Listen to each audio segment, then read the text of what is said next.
Welcome, beloved Sangha, to our Serkhangma Commentary series, led by our Venerable Khenpo Tenzin.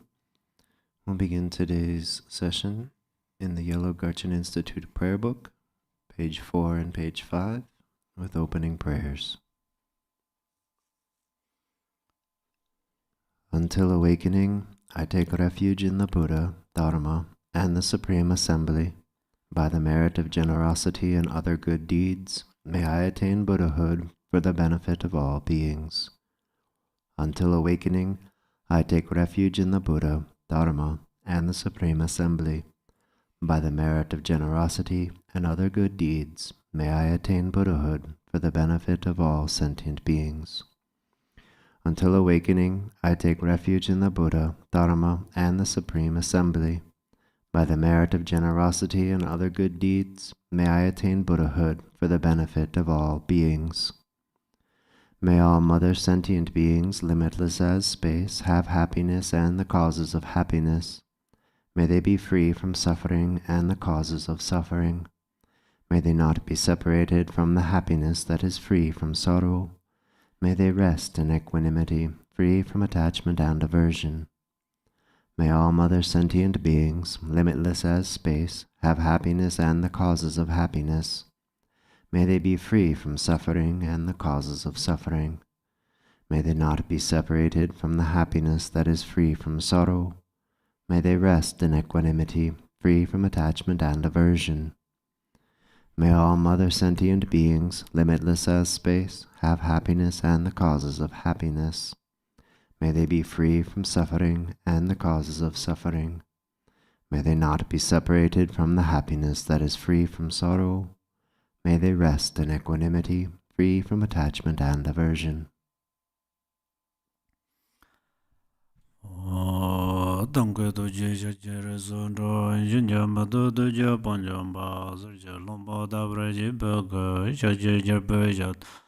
Gujanza dorje janje de lo naro tang mabamala chuje gambo ba pamadre ba jawando gomb kajula mananje dajo je danana zara tamje de la mala bala ye jizozo lazo yonde nyamzang alaba Dendri donjendri begele zo dagelo jizandra varazinja labdoso che lamdandra varazinja labdoso landra vaze varazinja labdoso Dravai kizanja varazinja labdoso kange dinjendri varanjong kaba me ba me ba ta me ba wa me ba do me Tade dome doje me dripanye je jedun ba zo pasanje mananje tamba de la shanzar du renje zavala ma je gozon doje shala da ge ju lambe da ge demba da zumje je don ja jem ban da bar zinje la do zo Grant your blessings so that my mind may be one with the Dharma. Grant your blessings so that the Dharma may progress along the path. Grant your blessings so that the path may clarify confusion. Grant your blessings so that I may transform confusion into wisdom. Many touch delay, dear Dharma friends. Today we will continuously discuss on the offering branch. It has 4 aspects: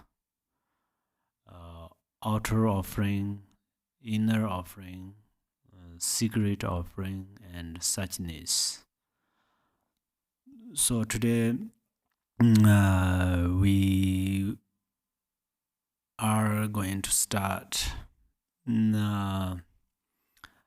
secret offering part. Secret offerings, the root text says, I offer means and wisdom inseparable, the Supreme Victorious One, the five families, with consorts, the assembly of Veras and deities, and the Buddhas feeling the limitless sky. Please accept this great bliss. The third offering is the secret offering. The secret offering starts with the five Buddhas in non-dual union with their consorts. This is the method to generate the union of bliss and emptiness in samadhi according to the five Buddha families and consorts. First, visualize yourself as Heruka or your Yadam deity. From the seed in your heart chakra appears Akshobhya, the essence of anger, with his consort Mamaki, the water element. They are blue in color. Amitabha, the essence of attachment, with his consort Pandara Vasni, the fire element. They are red in color.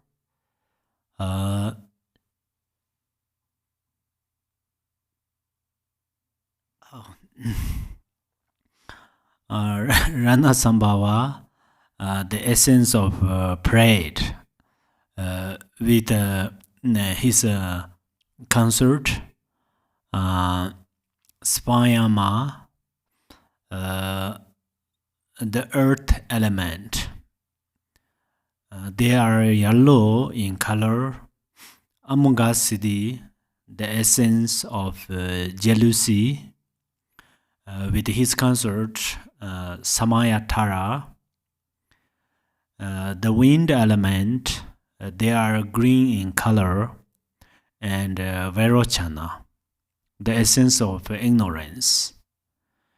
With his consort Lokchana, the space element. They are white in color. Visualize that they feel the entire expanse of the universe in all directions. From these vast numbers arise the highest bliss of non-duality, the perfect bliss that is inseparable from emptiness, the pure, unconditioned, innate bliss. The bliss of all of these non-dual unions unions I offer to the Lama, who is the Buddha, as well as to the Bodhisattva, Yidams, Dakas and Dakinis, and the Dharma protectors throughout the universe. All of these limitless Buddhas with their consorts experiences this limitless bliss and shimmer and dissolve into light. This light flows into the Lama as in offering such that absolute bliss arises within the Lama. We meditate that from our faith and devotion, we offer the ultimate perfect bliss to the Lama, who is the Buddha, and to all the other enlightened ones, in order to unite emptiness and bliss in non-dual union.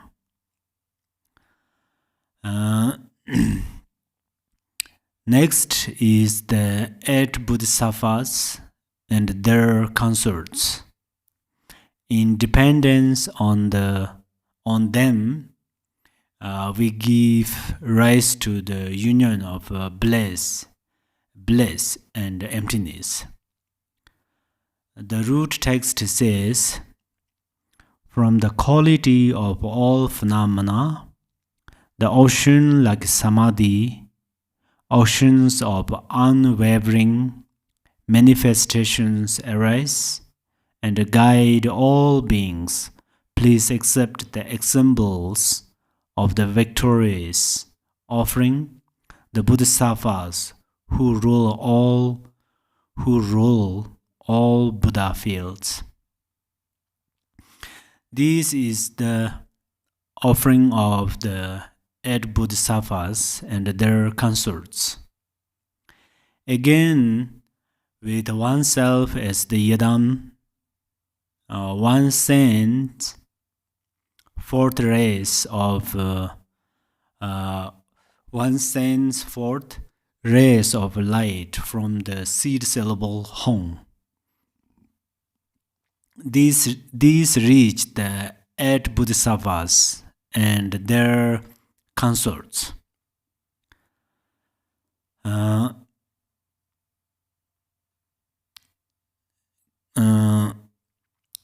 Sittingarbha and his consort, the goddess of beauty,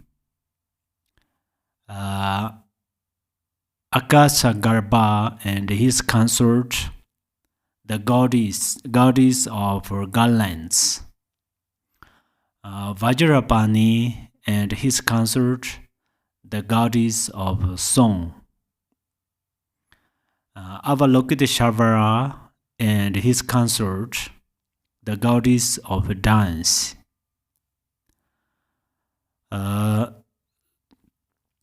Sarvanevarana, Viskim being, and his consort, the goddess of flowers, Maitreya and his consort, the goddess of incense,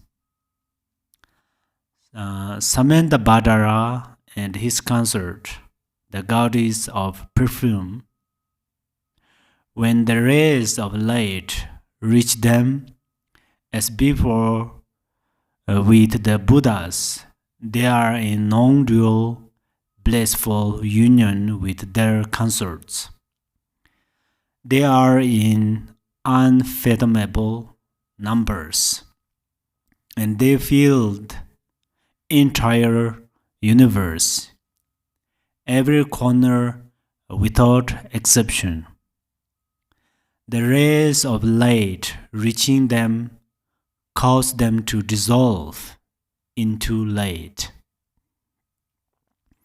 Their light merges into the Lama together with all of the other enlightened ones as in offering of the highest, most perfect non-dual bliss. Through this offering, that bliss arises in all the objects of offering, contemplate as flows.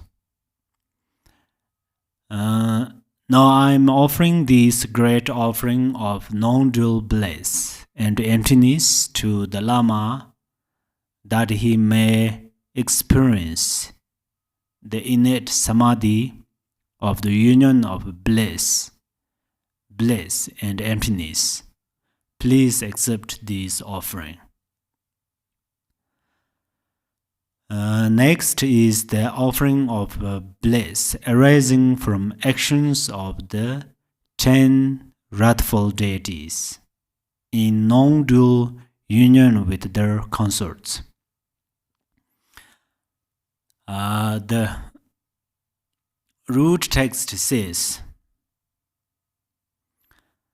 the ones of great fierceness or fierceness,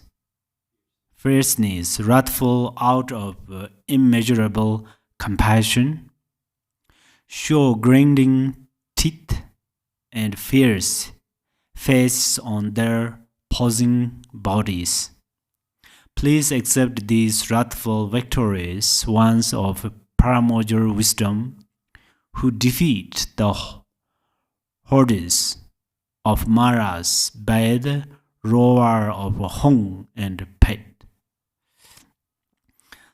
The 10 wrathful deities are Yamitaka, destroyer of the Lord of Death; Pranjanataka, destroyer of wisdom;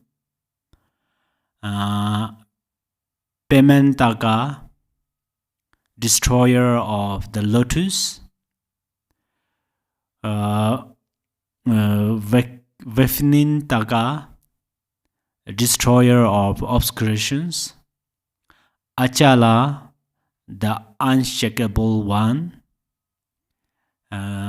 Takiranja, king of desire; and Nirdana, blue stick holder; Mahabala, the great force; Ushinisha, Charavarti, rule of the Ushinisha wheel;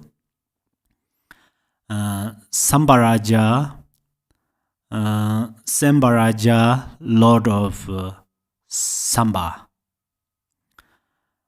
So this concert is possible. Possible means sometimes there are different names, but if we know these Heruka's names and their consorts, and also bodhisattvas and female bodhisattvas, it is in this case we have to visualize them as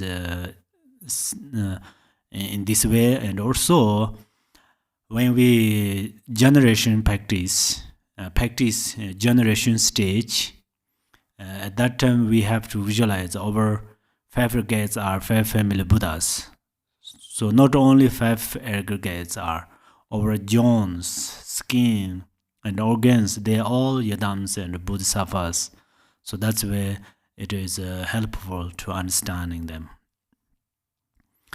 Then their consorts are Kuruma, Suruma, Tamoha, Vitali, Pukasu, Gemiri, Shishaning, Sindali, and Gori and Zori. Each is in non-dual union with their particular consort.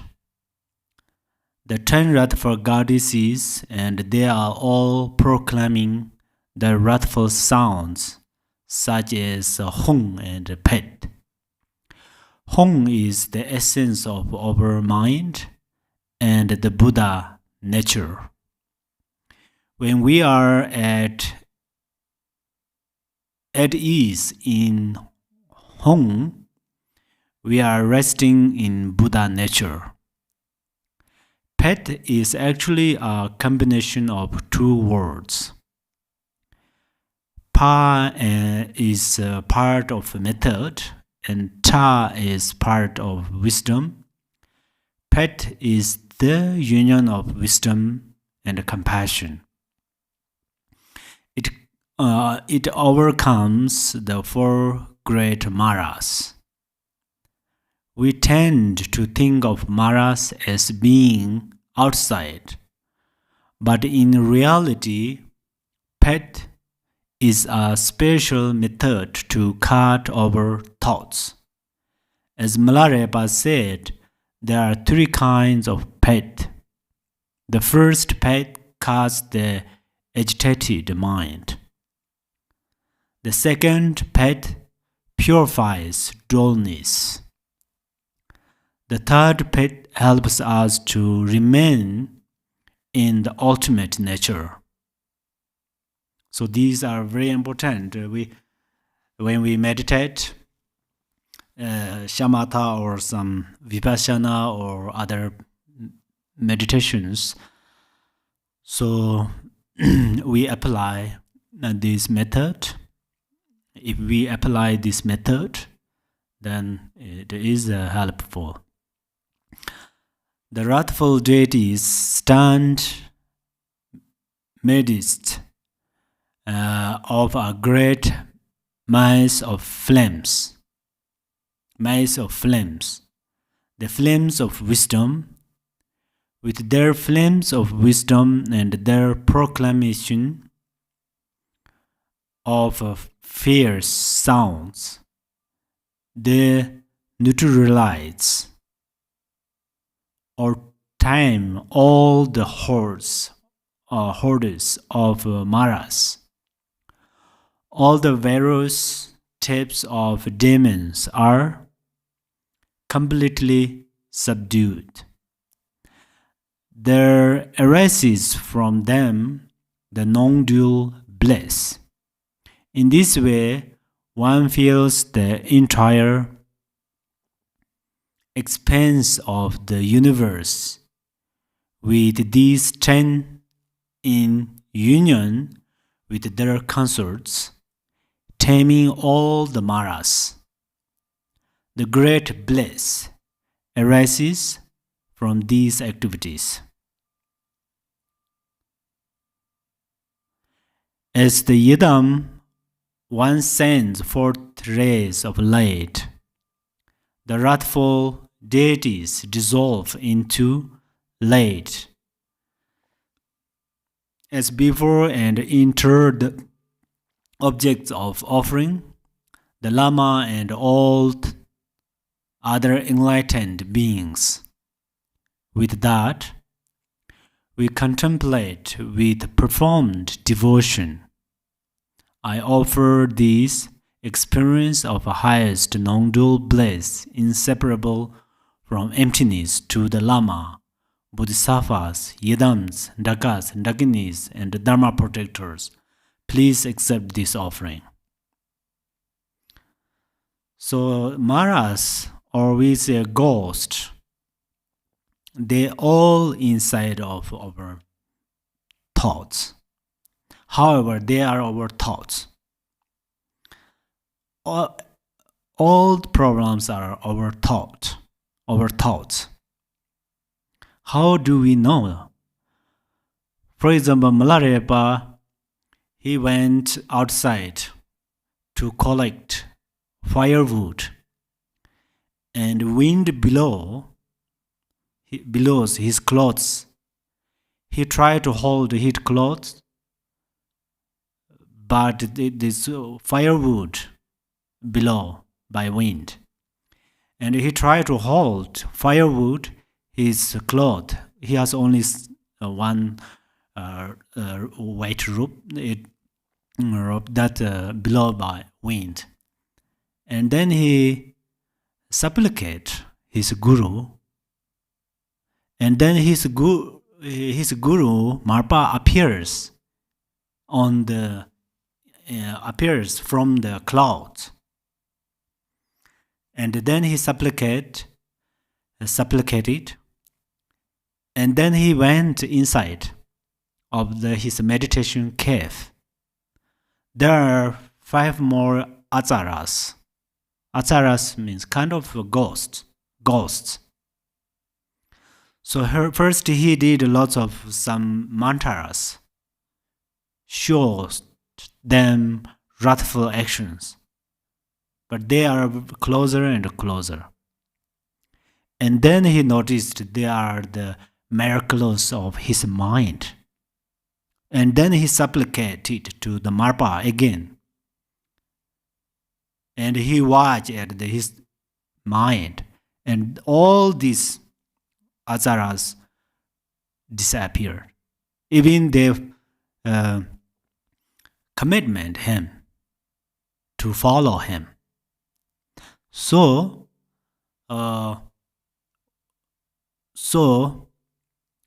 we usually we do a lot of things as well as the Dharma protectors and so on, but supplicate one's Guru. This is cause of bliss. Supplicate to the Guru, and then Yadam deities bestow cities. And there's Maras and ghosts. They also cannot destroy. So the offering things and supplicate, everything do with the Guru. This is very important and great beneficial. In this secret offering, we mentioned that the 5 Buddha families and the 5 consorts correspond to one's 5 skandhas. The 8 bodhisattvas and their consorts in union correspond to the sins and sins objects. The 10 wrathful deities and their consorts correspond to the zones of the body. These parts are very important during the we visualize self-visualizations. Obscured ordinary beings are unable to see this ultimate reality, but with practice, the obscurations can be purified, and we can experience this state. In this case, we offer the union of bliss and emptiness. Union of bliss and emptiness is also extremely important. If you only meditate emptiness, then this is a little means then you think, oh, there's no cause and effect. So it's very possible to arise wrong view. So bliss and emptiness union. This is very important. So, but then how to arise bliss? Practice on bodhicitta. Bodhicitta is seed of bliss. So bodhicitta make bodhicitta is the cause of bliss. So when bliss arises in our mind, it will possible fixate on it. That's where we need realization of emptiness.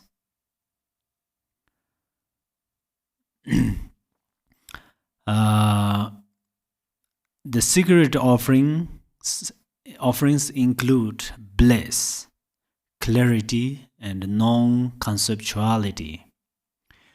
When offered the union of bliss and emptiness to our root guru and the Buddhas, then we will be able to gain experience through practice.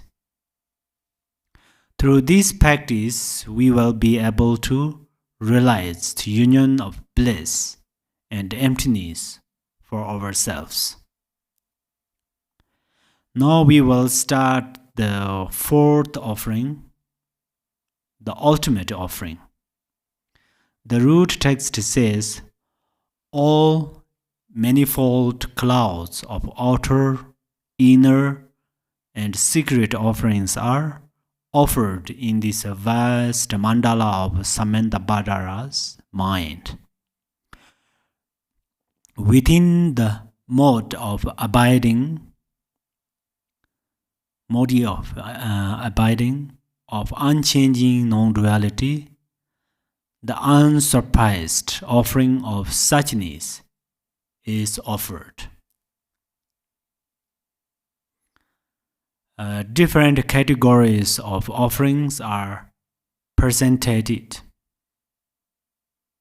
in the teachings of Lord Jigten Sunggung, namely the offerings that can be surpassed and those that are unsurpassable. Offerings that can be exceeded,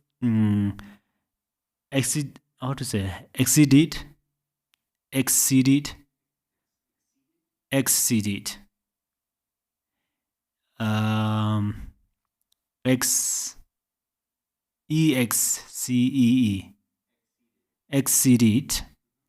are these that one actually possess or conceivably could possess. These are manifest physical substance that one owns or that are owned by others. These are offered first. Then there are the things that can be imagined or manifested through thought. This comes about by first transforming or generating oneself as the yidam. In that state, one emanates rays of light from the heart that manifest as the offering goddesses, who in turn actually create and make offerings of extremely extensive, pure, excellent things. Magnificent as they are, these offerings can also be surpassed. The second category, the unsurpassable highest offering, is this fourth and final offering, the offering of ultimate reality, that which is free from all conceptual possess, free from dualistic thoughts of subject, object, and action. One could say it is the offering of highest wisdom, the unity of the mind with reality, to make the offering of ultimate reality. We have to do away with the conceptual views that distinguish among three spheres: the one who makes the offering the object of the offering, and the act of offering. To make this offering, we dissolve these three into emptiness, completely removing that threefold destination. By entering into this state of abiding, there's no object into which to dissolve the offering, no self to make the offering, and no offering to be made. The giver, gift, and object are non-dual. That state of non-dual ultimate reality is the offering. Up to this point, duality was involved in the offerings one way or another. Something was being offered by someone to someone else. Reality was slipped up among these various parties.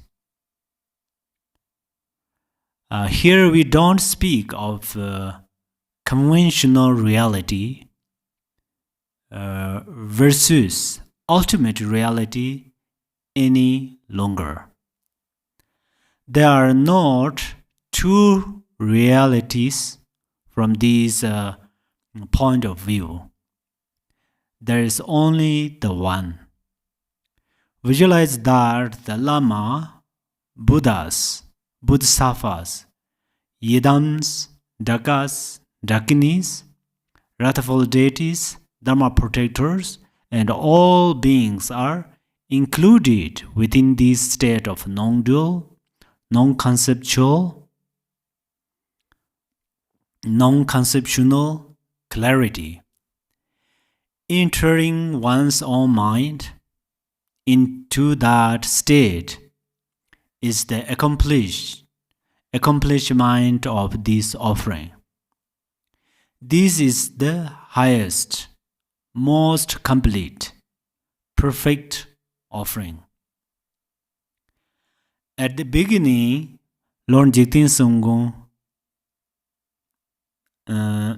enumerated the various types of offerings and explained the difference between the unexcelled offering and the offerings that can be supposed. All but this final one can be surpassed. To make an offering in the highest sense is to enter this state of non-duality beyond all conceptuality. This process of meditation brings about the calm, clear state of mind where the mind does not go out towards objects. The mind being attached to objects and causing the body and speech to turn after them is the exhausting process of being immersed in appearance, and it is what causes all trouble. Mind itself, the ground of Buddha nature, is only pure. Through the sense of sight, hearing,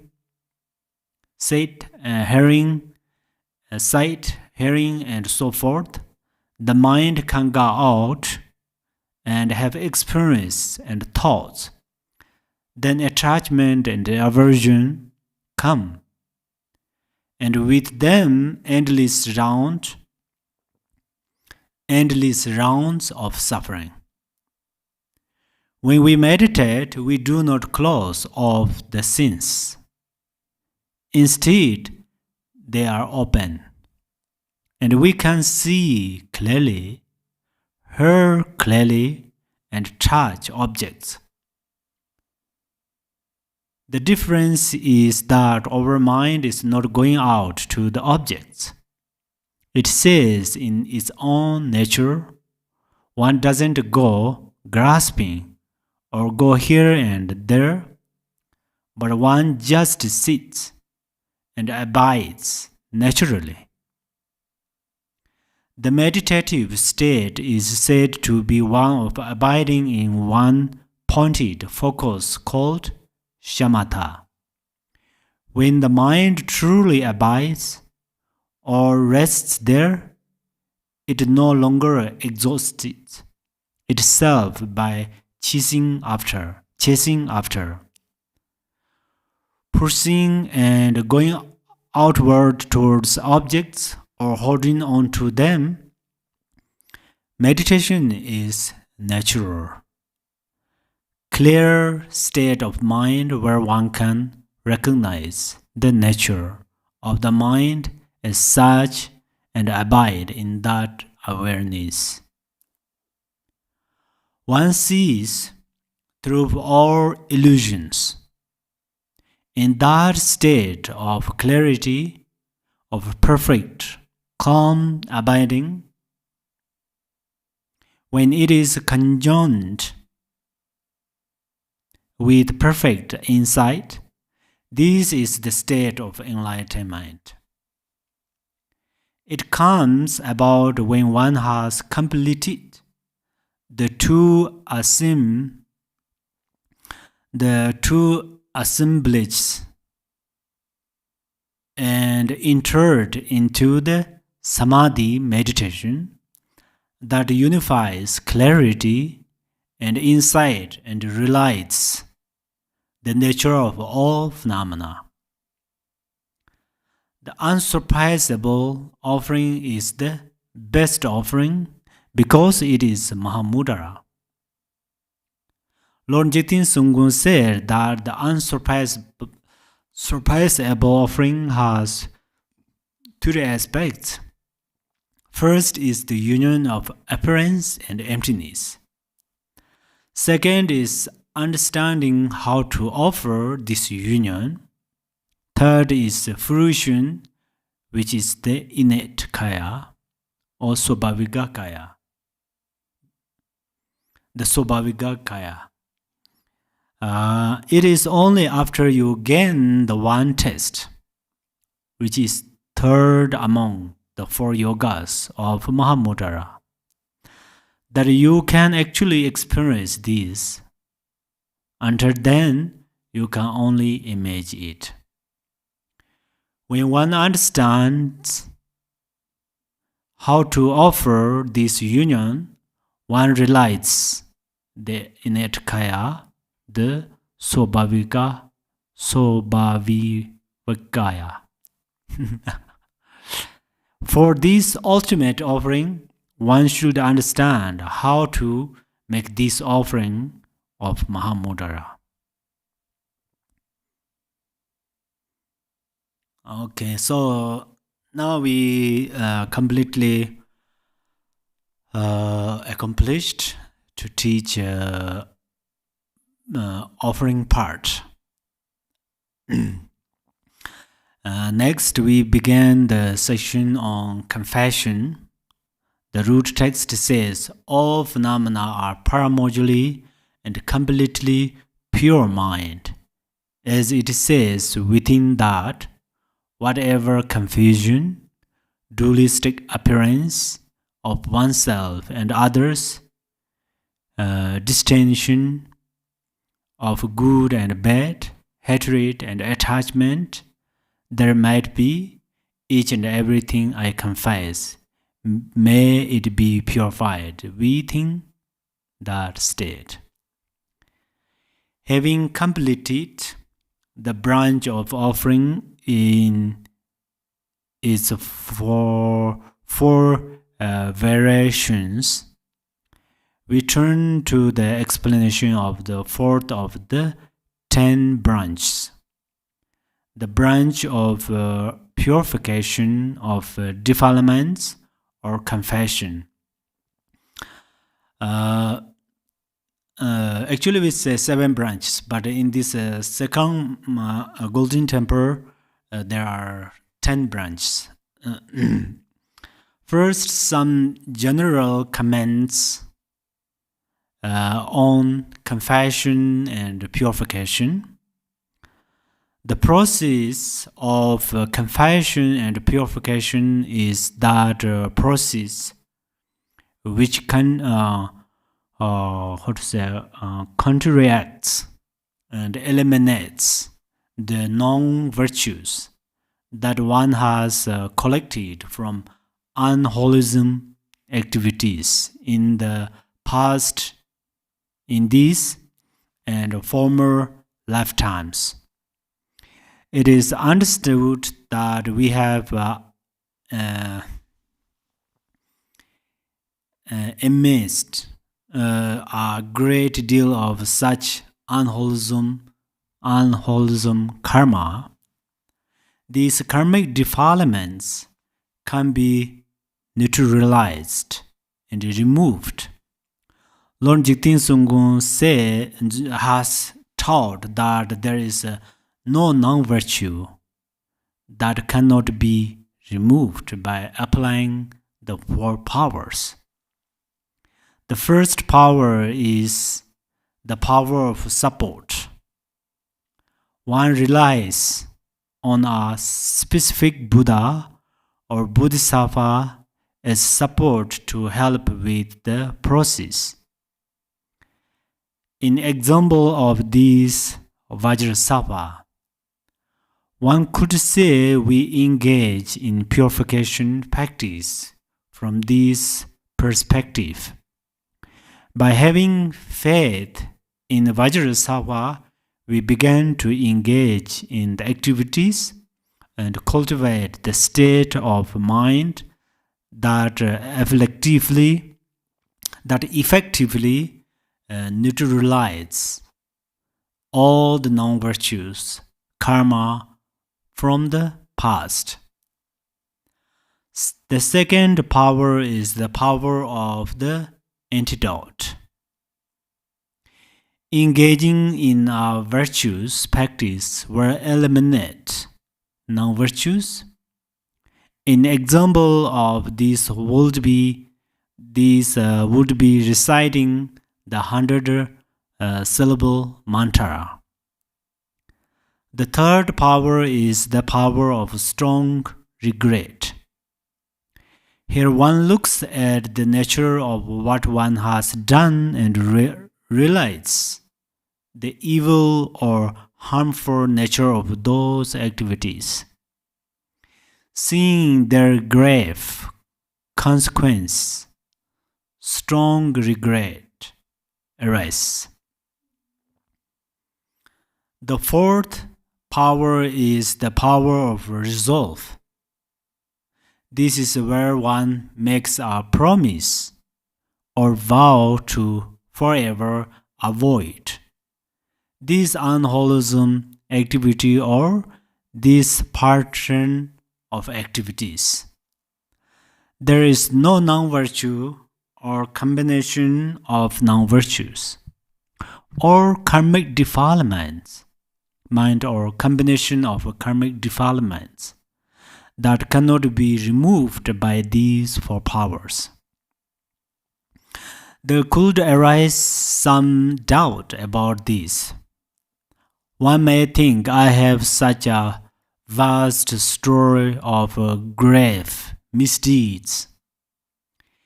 How could I ever get rid of them all? I am forever stand by them. It's too much. These view treats karma like a calculation. We have so much bad and need so much good to cover it or counterbalance it. By thinking in this way, one can be convinced that there is no hope of removing all the karmic defilements.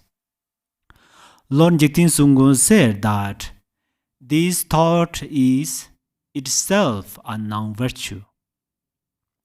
One should rid oneself of such an unwholesome doubt that prevents one from actually removing defilements. Again, there is nothing that cannot be purified by reliance on the 4 powers. Lord Jigten Sungkung has a unique method of approaching this branch of practice. Here, the confession and purification process begins with the statement or realization that phenomena do not exist as they appear to the ordinary person. In fact, all phenomena, without exception, from beginningless time to the present and forever after, are empty of inherent existence. All dualistic appearances are delusions. It is only in the state of delusion that these appearances seem to exist in their own right. From their own side, my right in this delusion, we become attracted to some other things and averse to others. So this duality of subject and object arises and is sustained. All the other mental afflictions arise from this attachment and aversion. And on that base, we engage in all sorts of unwholesome activities with our body, speech, and mind. These unfortunate state of affairs have existed from beginningless time, lifetime after lifetime after lifetime. We have been deluded by appearances, have not understood the reality of how things really are, and have clung to a false belief in self and others. Over time, a great story of non-virtue has built up. So this is what we must confess and purify. With all this unwholesome activity and its base, even if we tired, we could not finish listing each non-virtue individually, even in entire lifetime. Rather than do that, we focus on the ultimate non-virtue from which all the others arise. In that way, we get to the essence of where we went wrong. Lord Jigten Sungkung also taught that each and every living being has been a Buddha from the very beginning of beginningless time. Everyone has the fully qualified, authentic nature of Buddhahood, called the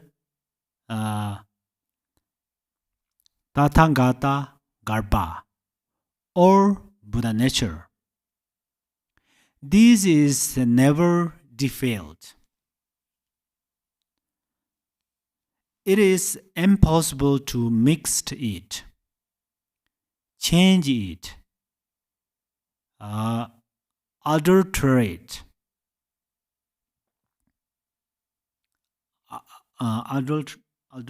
it, or compromise it in any way.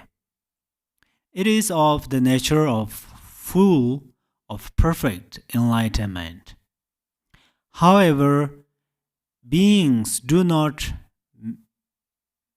manifest their Buddhahood because they do not recognize it. The three bodies of the Buddha will not manifest so long as the essential nature is covered over, obscured by the power of ignorance. When fundamental ignorance is removed, the three aspects of the ordinary person's body, speech, and mind become fully realized as the three bodies of enlightened one. Nirmanakaya, Sambhogakaya, and Dharmakaya. Based on this understanding, we see that the true confession is the confession of fundamental ignorance. With that, genuine and complete purification is accomplished. Prostration is the antidote to pride. Offering is the antidote to greed. And confession is the antidote to anger.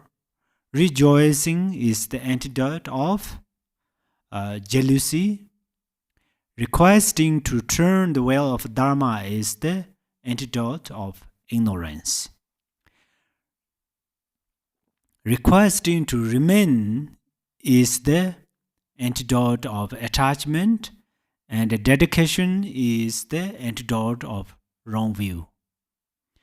In brief, with confession, we confess all non-virtue and broken samayas. As Lord Jigten Sunggung said, oneself and others are Buddha. The three kayas are spontaneously established.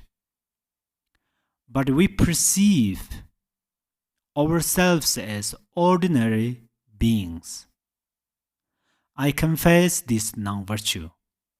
According to the Mantarayana, perceiving beings as ordinary is non-virtue. The five aggregates are the five Buddha families, so we visualize all appearances as the Yidam deity. We confess all non-virtues and broken samayas in front of our Guru Vajradhara. And we can commit to not engage in them in the future. Remember that Vajradhara has omniscient wisdom, so we should always keep our samayas purely. There are many ways to confess non-virtues. For outer non-virtues, we confess through general confessions as well as the Three Hips Sutara. Inner non-virtues are confessed and purified through Vajrasattva practice.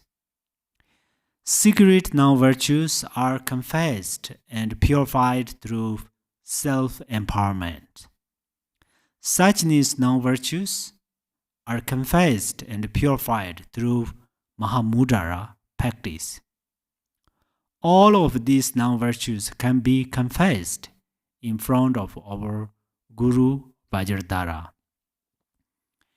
If we understand how to confess properly, then we can use one practice, such as Vajrasattva, for example, to confess all of the kinds of non-virtue.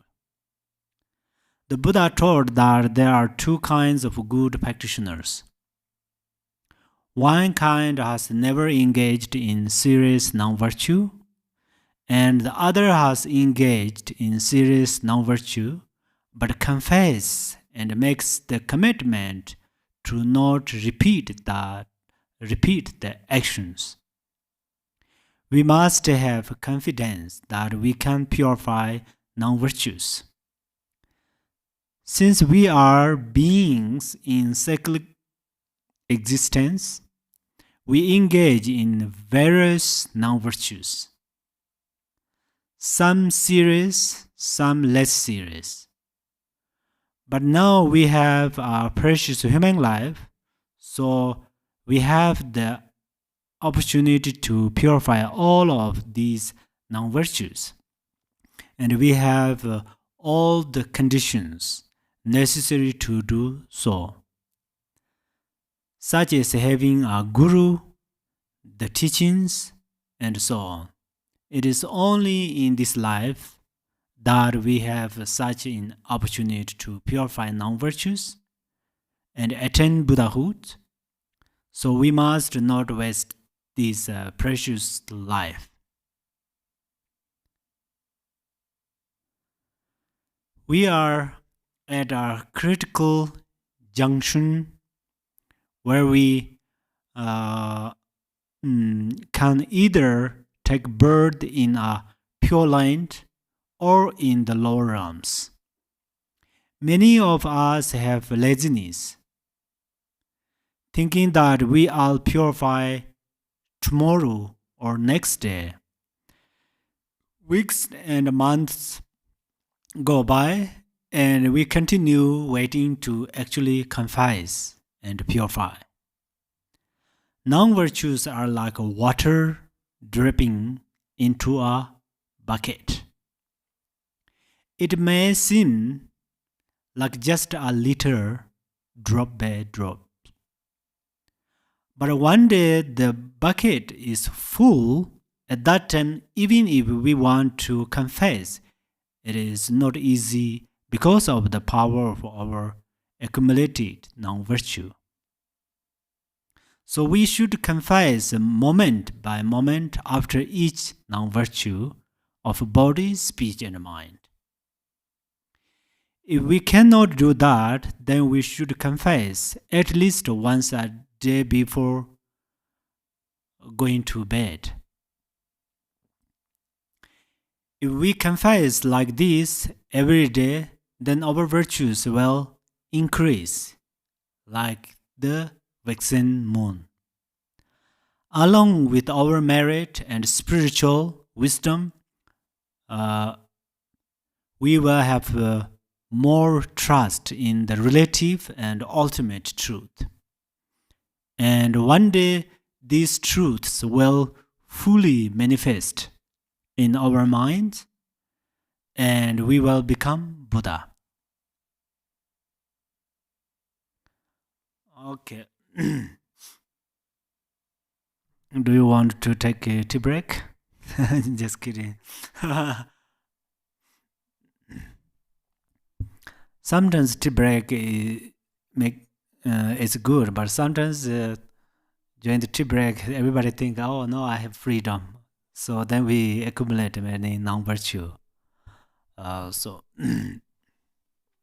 if you are smart disciples, smart practitioners, then during the tea break, you can confess.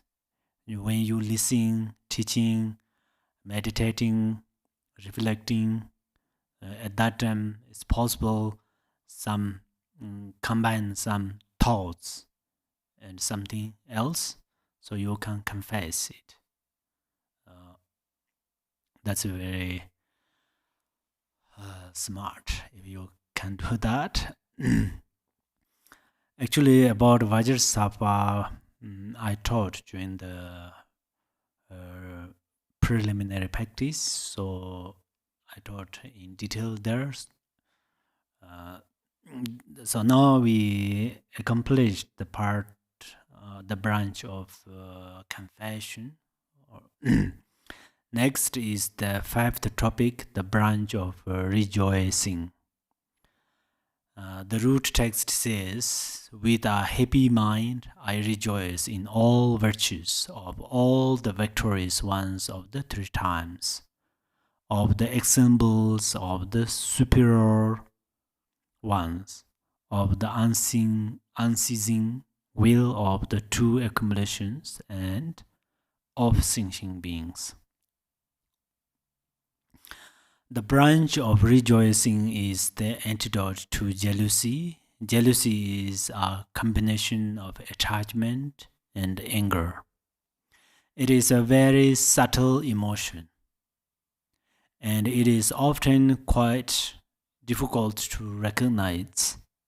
Anger is quite obvious, obvious to both oneself and others. And desire is easy to recognize oneself, although others may not see it. Jealousy, however, tends to be hidden emotion, and it is very dangerous. I have ever said when I was studied from monasteries, I never appears jealousy with other lamas, other my classmates and so on. I said that, but it's not true. Because it is a very hidden emotion. Seems I did not know I have that. I had that. So it's very possible you to focus more, be careful. When one has jealousy, one may not work hard oneself, but resentful of others' success. One may not create much merit oneself, but still be jealous of the merit that others are creating. One may not study hard or do much practice while being jealous of those who do. Jealousy can sometimes destroy the good things that others are creating, but mainly it destroys one's own peace of mind. There is a saying that a jealous person has no time to be happy. Probably half of the problems in human society arise due to jealousy. In these degenerate times, people may have good food, drink, and clothing, but they are still unhappy because of being jealous of what others have. Jealousy has a special antidote, which is rejoicing. This is an extremely powerful way to accumulate a tremendous amount of merit. To accomplish this, we must rejoice without restraint from the depths of our heart, untainted by jealousy or other negativities. Rather, we recognize the wondrous nature of others' virtues and take delight in their great benefit. By rejoicing in this manner, we come to share in those merits. Please don't be jealous. You should say yourself, we should say ourselves, because we need happy life. And the jealousy is too much emotion.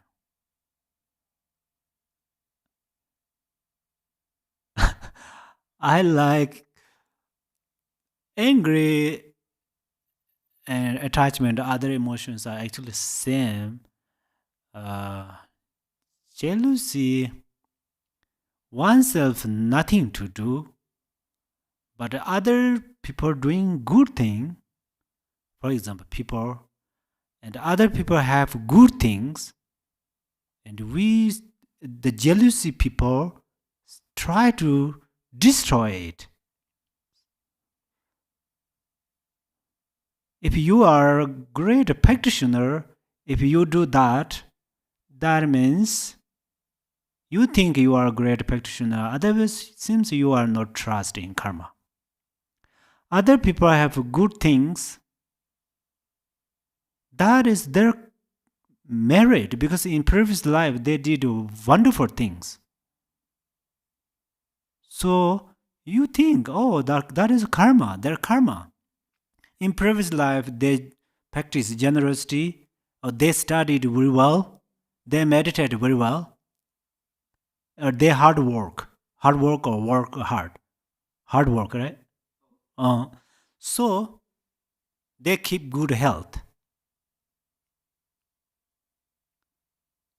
Instead, jealousy do make effort, accumulate merit. Then your mind is happy, and you gain great benefit for yourself and others. So we have to say ourselves that, okay? We have to say that, and then we what is chopstick our jealousy. So it's same other emotions. When it's too much bothers by different emotions, we have to think they are real Mara. When we are rich on the higher realizations, then okay, they are necessary, because we transform them into the wisdom light. We transform them into wisdom light, then we don't need tankas, expensive tankas or statues. Because from this light we radiate all yadams. Like we have, for example, through this light internet, we can do a lot of things, more than we can do by our luminosity. So, of course, we have wonderful tankas, statues, wonderful. But they are still pictures, they are external things. But internally, through the wisdom wind, we try to appear these idams. That means we are inseparably remains with the idams and guru and other bodhisattvas. And then Dharma protectors come there. Dharma protectors, it's a little funny, let you know that. When Milarepa really get lots of problems, Mahakala doesn't come there. And then Milarepa gains some special freedoms, and then Mahakala and other Dharma protectors come to him, came there. And then Milarepa told to him, when I need you, you did not come. Now, right now I'm freedom. So why do you come in? Why do you, or are you? Where are you coming? Yeah? Milarepa told him that. Then he said, right now you are authentic practitioner, wonderful practitioner. So whether you say you don't need me, I come to you. Before you are not like that. So that's where, if we are great practitioners, then Dharma protectors spontaneously come to us and support to us. So this is right now what I say is, I don't mean I have these perfect, very, very good things, and I have this, but I hope you have. I trust you more than me by myself, and I think you are a great practitioner more than me, honestly. So that's where sometimes you are practice wonderfully, some obstacles and some obscurations obscure to you, and I say something, then maybe it will help you.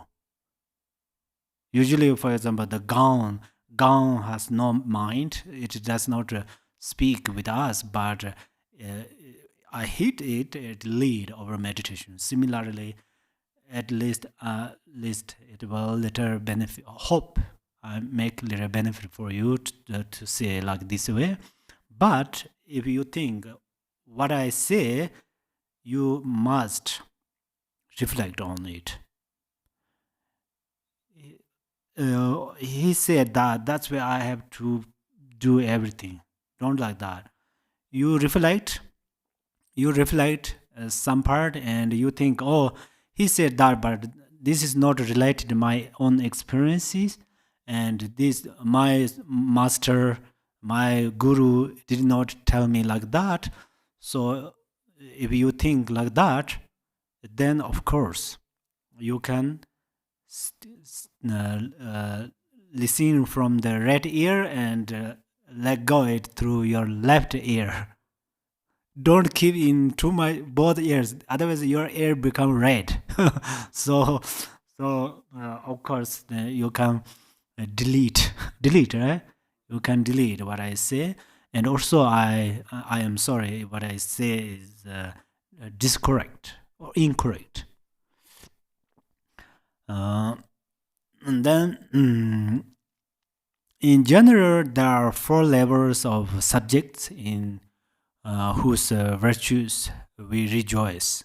First, we rejoice in the virtues of the perfect, fully enlightened ones, the Buddhas. The Buddhas first began by generating the motivation for their activities, bodhicitta. Then they practice as bodhisattvas for countless lifetimes through innumerable eons until they finally manifest the state of perfect enlightenment. We rejoice from the depths of our heart in that highest and most perfect attainment. In the path leading to it, and in the activities of those on the path, and of those who have attained that highest state. Second, we rejoice in the virtues of the bodhisattvas. These are the beings who, having generated the aspiration to attain the highest enlightenment for the sake of all beings, enter upon the bodhisattva path and attain various paths and stages of the bodhisattvas, engaging in countless virtues along the way. In each and every one of those virtues, we rejoice from the bottom of our heart. Third, we rejoice in the virtues of the Sharavikas and practical Buddhas. We should rejoice their practice. They have amazing vows. They have amazing virtues. Sometimes in the Mahasiddhas and Mahasiddha, in previous Pantritas, Mahasiddhas, sometimes they instructed how we have to focus Mahayana tradition practice and Vajrayana. So that means they know it is ready to lead you into the Mahayana path and Vajrayana path. So it does not mean they seriously criticize practical Buddhas so forth. So we don't think, oh, they are lower realizations. We are great practitioner, Mahayana practitioner. We are Vajrayana practitioner. We don't think. If we don't think it's okay, we are. But we rejoice to them. Rejoice in the virtues of the Sharavikas and the practical Buddhas, seeking to attain liberation from the miserable realms of birth and death. They engage in infinite varieties of great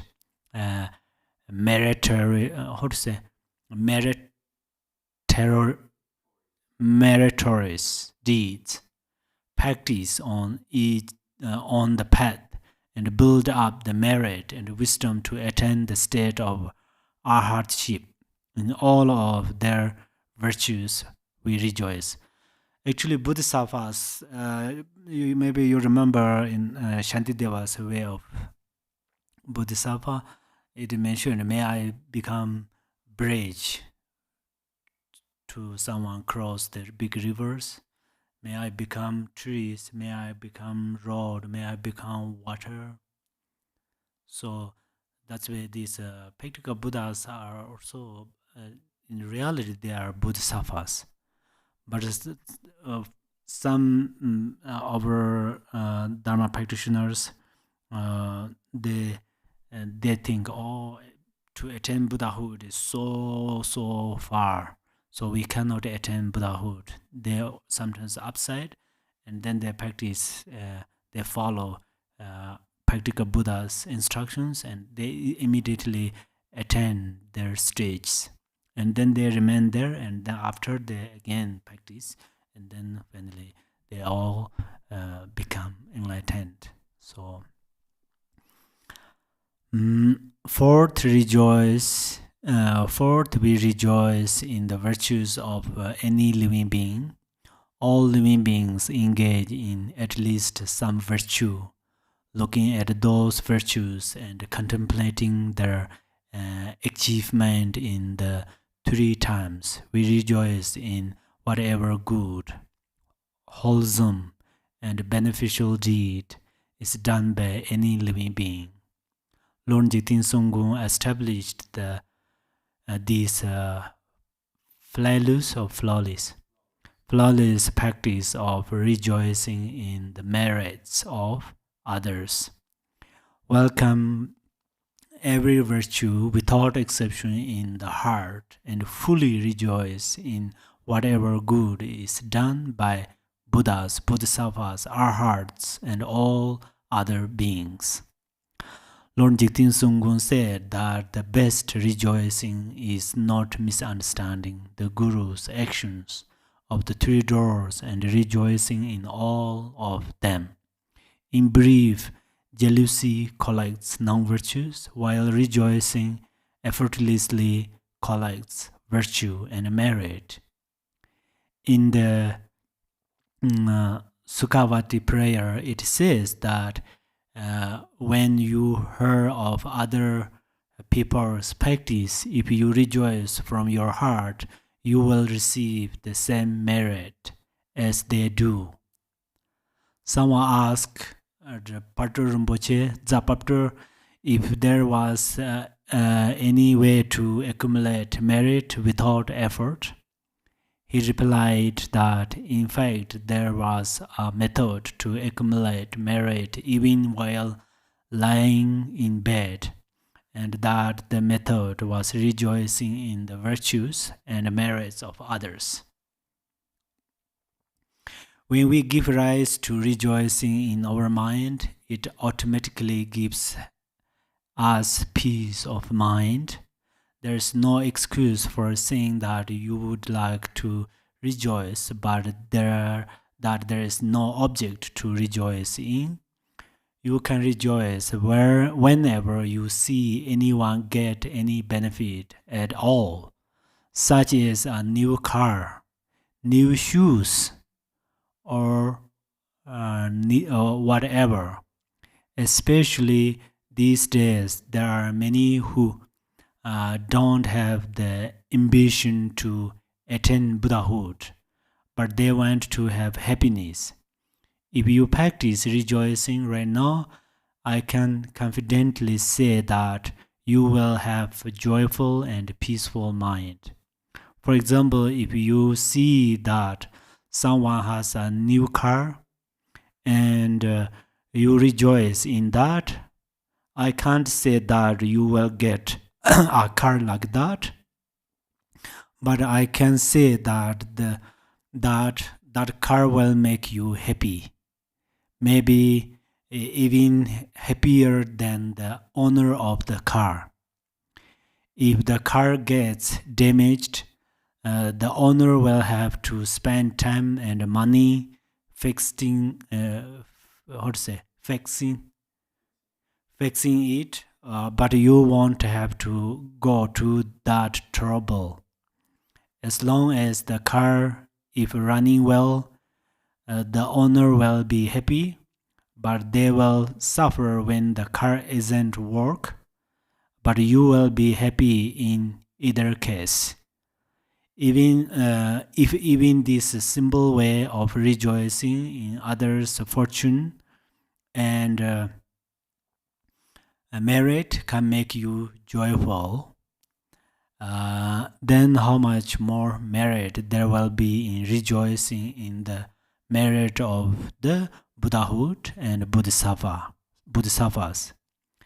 In the Vajrayana way, the main rejoicing is pure perception. The outer environment is the mandala of the yidam deities. Inner beings are yidams, dakas, and dakinis, and all thoughts are the nature of state of mind, the dharmakaya. If we can practice like that, it will be as this Dzogpa Khenpo prayer says, in the nature of dismantling hope and fear of secular existence and enlightenment, may I hold the indivisible sovereignty of non-abiding Dharmakaya. Not even a single atom of impurity exists. When we practice in this way, then there is no way for jealousy to arise. This is the best rejoicing. So, we are still in this samsara. We are samsaric beings. So, of course, sometimes the jealousy and other skandhas arise from our mind. But we try to conquer, purify them. So, where is it?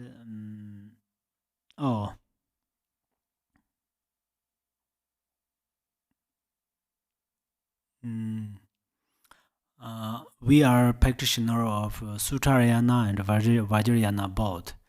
This is also we have a great merit. So during the Suttarayana practice, we practice equanimity. This is very important to gain the realization of one taste in Vajrayana. One taste. Also in the Vajrayana is the pure perception. Pure perception and the realization of equanimity has a very, they have a special relation. So we more focus on equanimity and then we more training on the pure perception.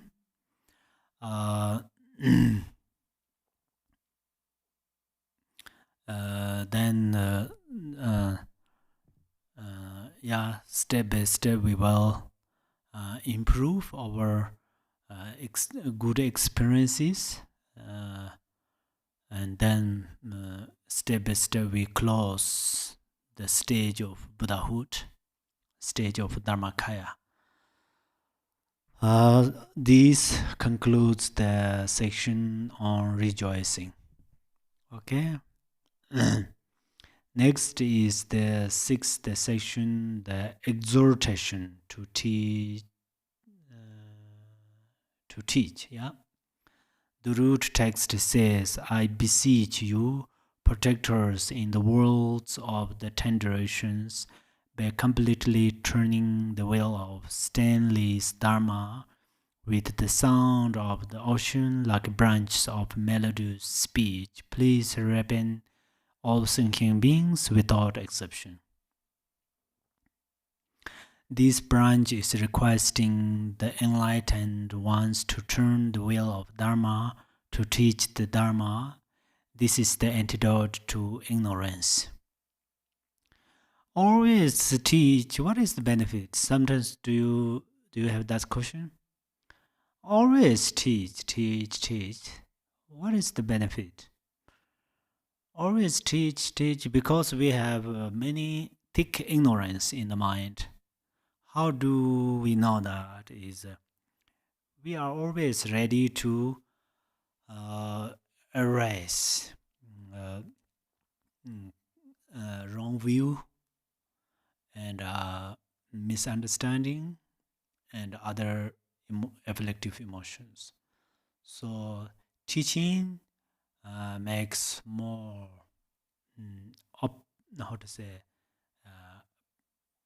teaching helps to remove this ignorance. That's why Buddha, the Gampopa's previous life is Daojuna. We call him Tapo Daojuna. Tapo is his place's name. Daojuna is his previous name. So his previous life was a prince. So then he went to the Buddha. At that time, Buddha was in Vulture Mountain, in the same like Heart Sutara. Buddha taught how to say in the Heart Sutara also says that. So, however, Daojun asked to Buddha to teach him Dharma, and then Buddha said, "Who study listening, reflecting, they are including studying, right? So who do these? Then they are not so far from the attain Buddhahood." Buddha mentioned that in the King of Sutara, English probably. Do Tenzin Jarpo, King of Sutara. It's Raja Sutara something. So Buddha said that. I remember even the sentence lines which page. So I really honestly sometimes, of course, listening often it's pretty difficult, not easy, because not easy, but we make it has a great benefit. But of course, kind of the simple person, I'm an ordinary person, so for my teaching, how much benefit I don't know. I don't make my teaching will greatly benefit, but other masters, other gurus definitely benefit to you. Actually, how much your Dharma understanding improve, then you love to listen more. So this is our human nature. If we know little small things, we have pride. For example, when I was in Gar monastery, can I share that? First, I really like this instrument. This we call jialing. I like that. It's playing during the way using instrument. Yeah. We call the jialing. So sometimes we use this during the Tara practice and so on. Oh, thank you. Yes. This one. This one kind of flute, right? Ritual flute. Oh, thank you so much. And then so first I know when we play this, we have to special exercise with our breath. We cannot stop our breath. Continuously breathe in from the nostrils, and it goes inside of the stomach, and then again breathe out. So breathe in and breathe out, it sometimes is a break there if we are not skillful. If we have good, if we training well, and then it will non-stop. It's like a mala. So sometimes I think this is very good for yoga practitioner. It's a yoga because breathe, particularly. So, however, when I was lie down in my bed, I put my hand on my chest and I just do like that. And in the monastery, in the upper monastery is in the rock. So in the temple, they're not allowed to use this. I was child almost. Then some discipliners, they're not allowed to do different things in the temple. So I brought one in behind of that rock. There's a very nice one there, sunshine, and there are some mountain goat and baby mountain goats. They are goes to that area. It's very quiet. And then I just do that. At that time, I don't know even one part of this. I cannot the cycling breathe, but I do that and I have little time. I go bring that and went behind this mountain and do that. And one time I know little bit, and then I get opportunity to play. Got opportunity to play it. Sometimes some small pujas. Then I have had a little prayed. I thought, oh, I know, very special. Even, for example, tomorrow I have pujas. Tonight I have very less sleeping because tomorrow in front of public I can play it. So I have kind of this. But then after I learned from the other lamas, more learned and doing. So then it noticed when I know a little bit things I have prayed. So I think, of course, we are not same, but it's possible we know little things at that time. Prayed will increase, but it's a good thing. So then you more learn, more practice, and then will develop. However,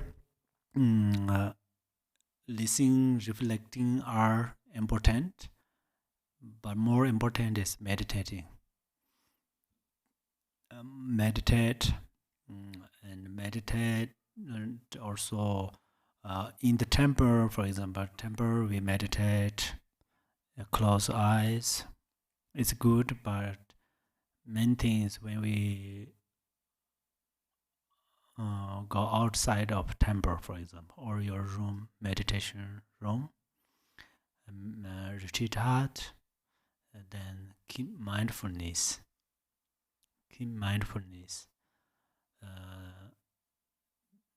This is the great meditation. However,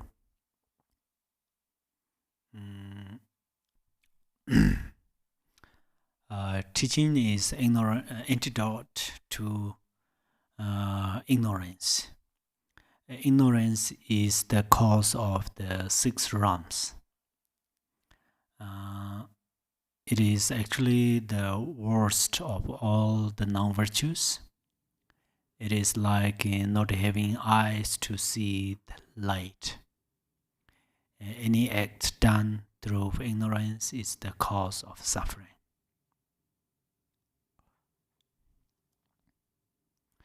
We usually say that grasping is a strong negativity, but grasping occurs based on ignorance.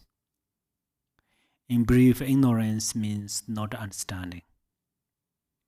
What is not understood is the essence of all phenomena. Due to ignorance, we don't understand the essence of anger, so we follow it out and generate harsh words and actions. This causes us to separate from good friends, relatives, and loved ones. Acting out of anger and can be dangerous and may even result in someone spending their life in prison. This teaching is the antidote to that ignorance. Through the teaching, we purify ignorance. First, we understand ignorance to be false, and then we understand how to realize the essence of all phenomena, including anger, for example. When we understand the essence of anger, we can give rise to the mirror-like wisdom in our mind. The same applies to the other afflictive emotions. If we understand their essence, then we can give rise to the other wisdoms in our mind. In short, as it says in the Samandaraja Sutta, if you study and listening more to this sutta, finding the Buddha Dharma will not be difficult. The teachings help us to understand the essence of our mind. When we understand the essence of our mind, we become enlightened. So that's why we request the enlightened ones to turn the wheel of Dharma.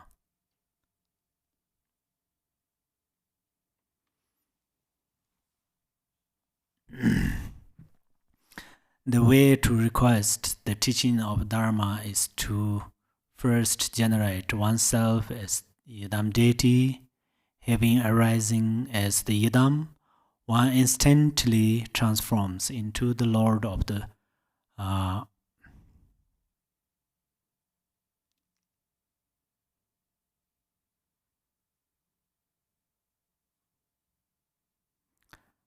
Brahma Loka, namely Brahman,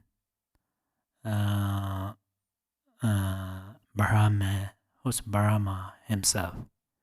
He has 4 heads, is gold in color, and is endowed with all the precious attributes, clothing, and so forth of the highest of the gods. In front of oneself are each and every one of the fully qualified lamas, Buddhas. Oh, some smells of food.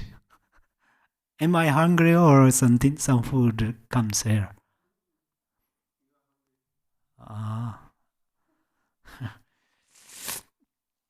What I'm going to eat? Okay, in front of oneself, each and wow. It's funny. When I was child, I was hungry. My mom make tsampa. In the water, pulled a small piece of butter, and then she do tsampa. It has a little nice smell, yeah. Whenever I was hungry, I remember that, and but now it's a little changed. But today it's different smell. Okay. Probably we highest of the gods. Yeah. Yeah, we will stop here. because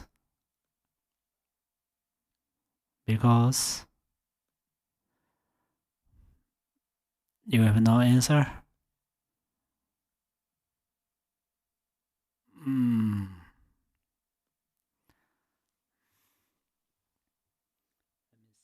see. Yeah. Good.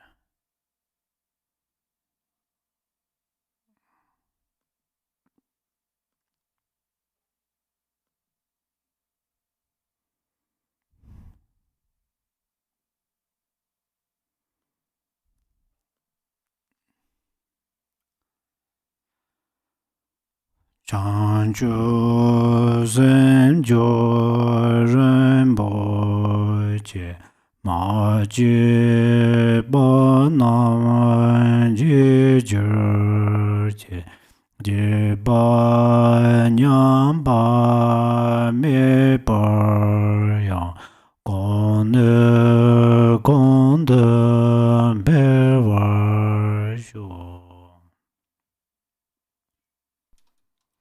May bodhicitta, the precious and supreme mind, arise in whom it has not yet arisen. Where it has arisen, may it not decline, but ever increase, higher and higher. Thank you very much. Enjoy your lunch, breakfast, or dinner.